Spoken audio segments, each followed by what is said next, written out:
A $60 billion system collapsed from a 2% deviation. No hack, no missing funds. Just a system that broke itself. His name was Do Kwon. He built Terra LUNA, the third largest crypto ecosystem in the world. In May 2022, it disappeared in 48 hours. Do Kwon wasn't an outsider. Stanford, Silicon Valley internships, 2 failed startups, and absolute confidence. In 2018, he founded Terraform Labs in Seoul. His vision was simple, and it was radical. Create a currency that didn't need a bank, a government, or a reserve. Just code, just math, just trust in the algorithm.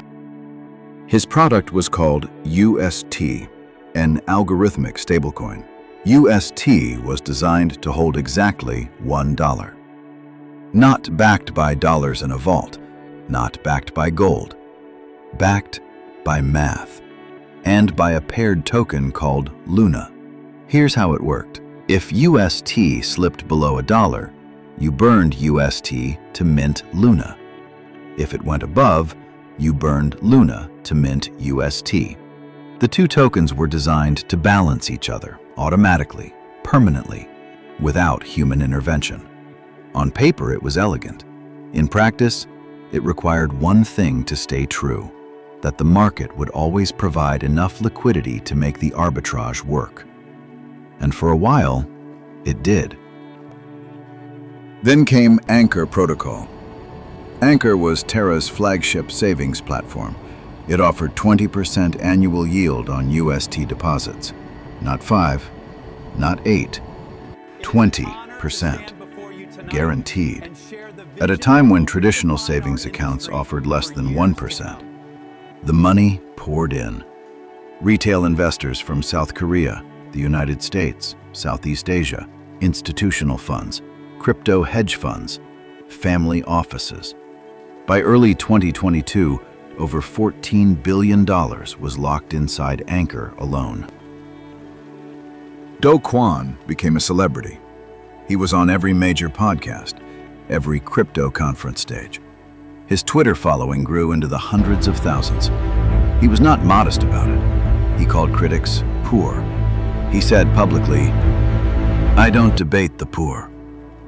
The system had $60 billion in total value, and almost nobody was asking the obvious question. Where was the 20% actually coming from? On May 7th, 2022, something small happened. A single wallet withdrew $85 million from Anchor Protocol. Then another large withdrawal followed within hours. Then another. It wasn't panic. Not yet. It was a test. Or maybe an attack. Nobody would ever fully agree on which. But the effect was the same. UST began to lose its peg. $1, 99 cents, 98 cents. The deviation was less than 2 cents, 2%. But in an algorithmic system built entirely on confidence, 2% is not a small number. 2% is the first domino. The community noticed immediately. On-chain data spread across Twitter and Reddit within minutes. Crypto forums lit up. Users started pulling their UST out of Anchor, slowly at first, then faster. Do Kwon responded publicly. He called it a coordinated attack by rivals trying to destroy Terra. He said the Luna Foundation Guard, the reserve fund backing the system, was deploying capital to defend the peg. He said the system would hold. He was confident. He was always confident. What he didn't say was that the mechanism designed to protect UST was already under more pressure than it had ever been tested against. Arbitrage traders moved in to restore the peg. They failed. More UST was redeemed for Luna. Luna supply started expanding. Prices started falling. The liquidity pools that were supposed to absorb the pressure started draining. Every attempt to stabilize UST required minting more Luna. More Luna meant more supply in circulation.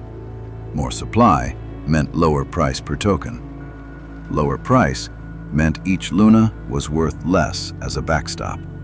Less backstop meant less confidence in UST. Less confidence meant more redemptions. More redemptions meant more Luna had to be minted. The loop had no exit and no way to slow down. At that point, it wasn't trading anymore. It was fear executing itself. As UST dropped, more Luna was minted. The more Luna was minted, the faster its value collapsed. The faster Luna collapsed, the less it could support UST. The less it could support UST, the more Luna had to be minted. The numbers became surreal. Within hours, Luna's circulating supply went from 340 million tokens to 6.5 trillion. The inflation was so extreme that blockchain explorers couldn't display the numbers correctly. The decimals ran off the screen. There was no floor and no mechanism to create one. There was no circuit breaker, no pause function, no emergency stop. The algorithm kept running because that's exactly what it was built to do. It just kept going, even when it shouldn't have. It was doing its job perfectly. The job just happened to be destroying itself. For a moment, it looked like it might recover, but it didn't. While the system was in free fall, Do Kwon was still tweeting. The system wasn't listening. Deploying more capital, confident in the recovery, working on a solution. Each post was calm, measured, reassuring. What he did not tweet, that large amounts of Bitcoin reserves had already been moved out of the Luna Foundation Guard wallet before the collapse had fully accelerated. The transfers were on-chain.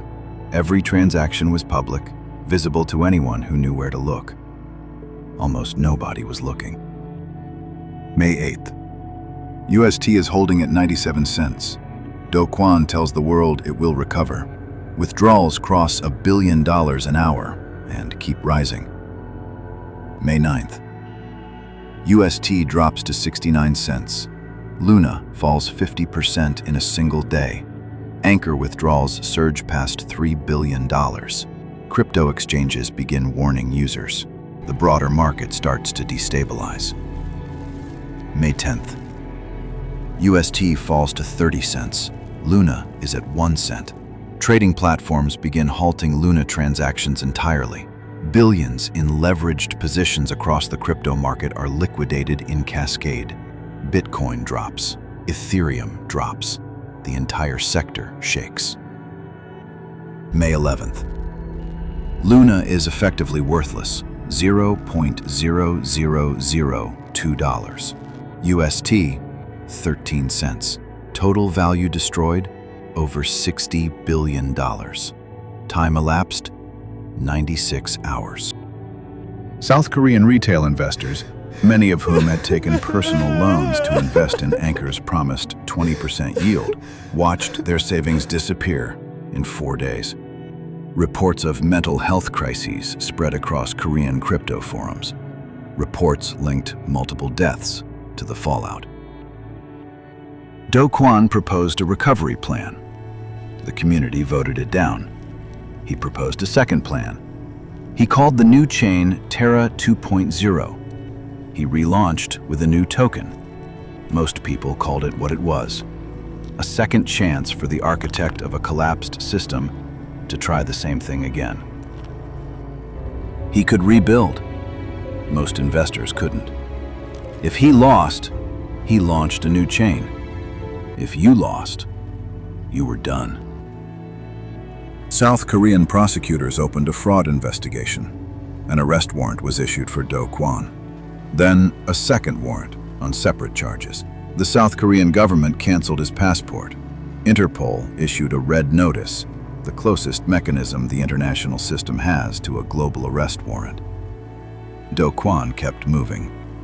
Singapore, Dubai, Serbia, Montenegro.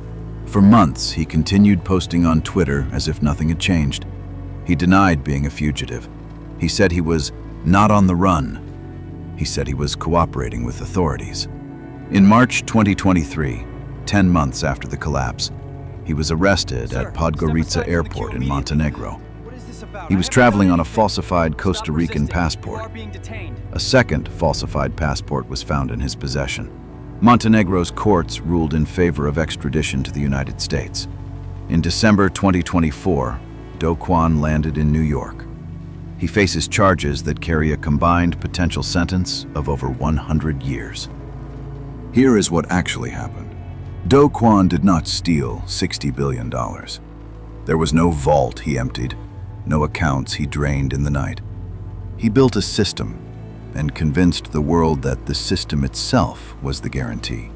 Not a company backing it, not a bank, not a government, not even a person. The algorithm was the promise. The code was the collateral. And when the algorithm failed, there was nothing underneath it. No FDIC insurance, no central bank intervention, no legal recourse. Just code, executing exactly as written, in conditions it was never designed to survive. The 20% yield was not a financial product. It was a belief system. And belief systems don't have collateral. This is the architecture of modern financial collapse. Not a villain who ran, a system that was trusted until the moment it couldn't be. He could rebuild. Most investors couldn't. No appeal process, no recovery mechanism, no second token. The question was never whether UST would hold forever. The question was, what happens when enough people decide to stop believing at the same time? In May 2022, we got the answer. $60 billion. 96 hours. A 2% deviation. The system didn't fail because someone attacked it. It failed because it was always one moment of doubt away from destroying itself. And once that moment arrived, there was no way back.